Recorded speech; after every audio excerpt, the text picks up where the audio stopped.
some teenagers to try it. Do you remember what you did on that Friday? No. Not at all. I can't remember anything. Wait, nothing? No, I can't remember anything that far back. I'm pretty sure I was in school. I think. No? That's Tyler. He's 18. I asked my nephew, Sam. He's 18 too. Not a clue. In school, probably. I would be in school. Actually, I think I worked that day. No, yeah, I worked that day, and I went to school. That was about it. Actually, on second thought, I don't think I went to school that day. you don't think you went. Yeah, no, I didn't. I definitely didn't. Here's Sam's friend, Elliot. He seemed to have better recall. Actually, I may have gone to the movies that night later. Do you remember what now you saw? Now that I'm thinking. I'm sorry, yeah, I think I saw 22 Jump Street. Okay. And did you go with friends? Yes.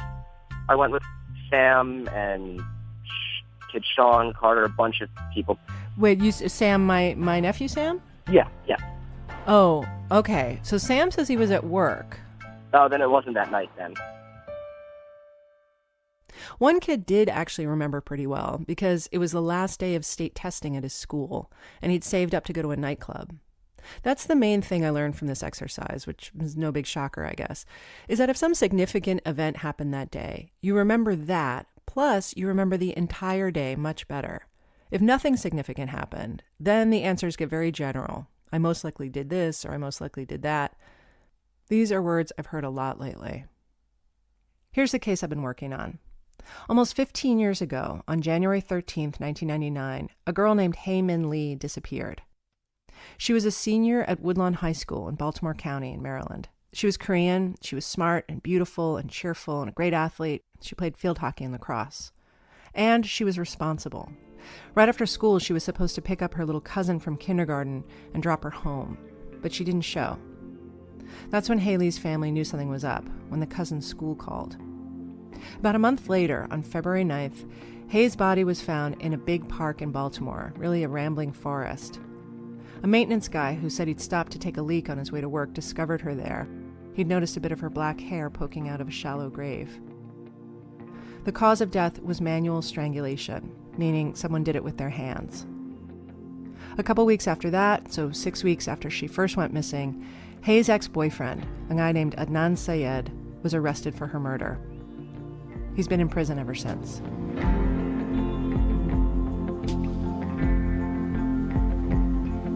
I first heard about this story more than a year ago when I got an email from a woman named Rabia Chowdhury.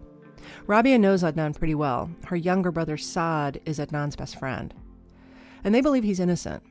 Rabia was writing to me because way back when, I used to be a reporter for the Baltimore Sun, and she'd come across some stories I'd written about a well-known defense attorney in Baltimore who'd been disbarred for mishandling client money.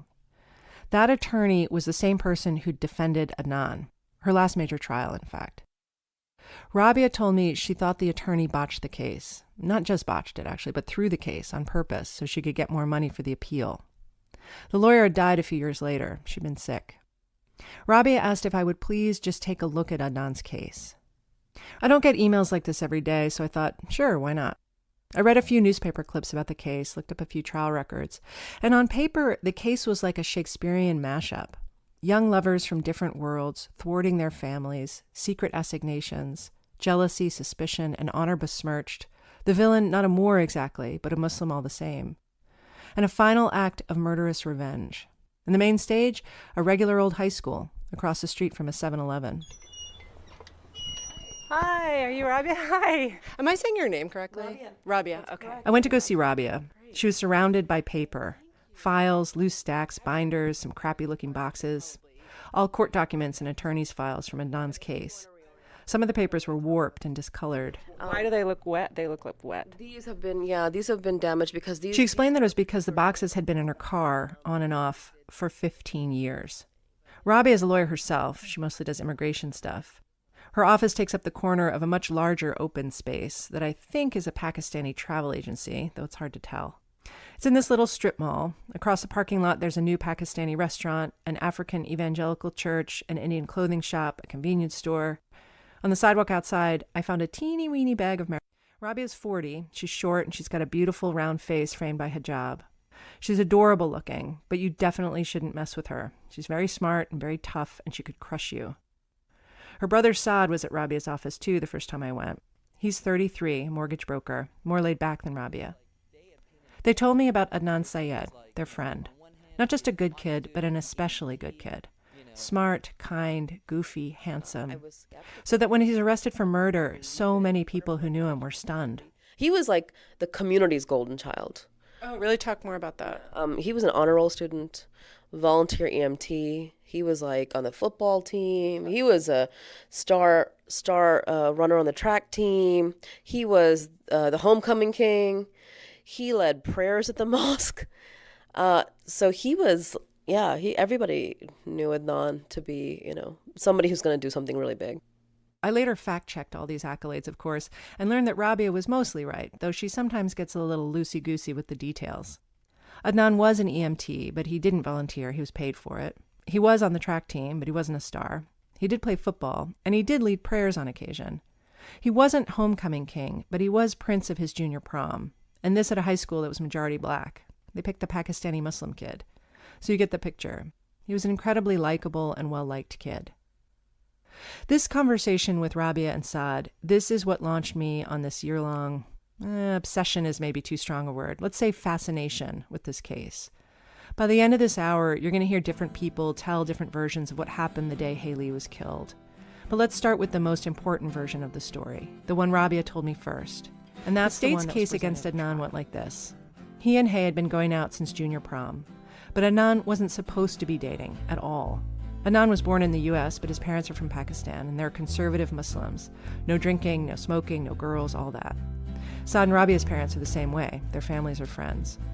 But even though Adnan and Saad and their buddies were Muslims, they were also, shall we say, healthy American teenagers who were going to do what teenagers do, so long as they didn't get caught. So Adnan had to keep his relationship with Hay secret. The state used this against him in two ways. First, they argued he'd put everything on the line, his family, his relationships at the mosque, to run around with this girl, so that when she broke up with him 8 months later, he was left with nothing, and he was outraged. He couldn't take it, and he killed her. And the second way they used it is they said, look at what a liar he is. How duplicitous. Exactly. See that? Like that right there, I mean, it's kind of making her feel uncomfortable. She's like, whoa, whoa, whoa. So just on motive alone, Saad and Rabia found the whole thing ridiculous. As for physical evidence, there was none. Nothing. Apart from some fingerprints in Hay's car, which Adnan had been in many times, there was nothing linking him to the crime. No DNA, no fibers, no hairs, no matching soil from the bottom of his boots. Instead, what they had on Adnan was one guy's story, a guy named Jay. He's the third person you need to remember in this crime story, besides Hay and Adnan. Jay was a friend of Adnan's. They'd been in school together since middle school. They weren't super close, but they had mutual friends. Jay sold weed, and he and Adnan smoked together. The story Jay told police had problems because it kept changing from telling to telling. But they were able to bolster the main plot points using cell records from Adnan's phone. By the time I left Rabia's office that first day, I understood only one thing clearly, though maybe not the thing Rabia and Saad wanted me to understand. But what I took away from the visit was, somebody is lying here. Maybe Adnan really is innocent, but what if he isn't? What if he did do it, and he's got all these good people thinking he didn't? So either it's Jay or it's Adnan, but someone is lying, and I really wanted to figure out who.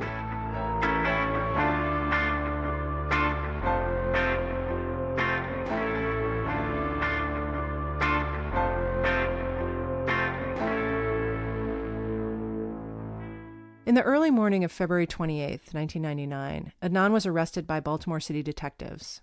He was asleep in his bed when they showed up at his house. They took him straight from his untidy bedroom to an interrogation room at Homicide downtown. What Adnan didn't know is that just hours before they picked him up, the cops had interviewed his friend Jay. This is a taped interview of Jay, black male, 19 years of age. We're at the offices of Homicide, specifically the Colonel's conference room. The police recorded 2 taped interviews with Jay, and I'm going to play you the second one from a couple weeks later, only because the sound quality is much better. Just a warning that the tape is a little upsetting to hear in parts. Why don't you go ahead and tell us what you know about the death of Haley? Okay. Had left out, went shopping with a friend of mine, an ex-friend of mine, Adnan. We had a conversation. During the conversation, it stated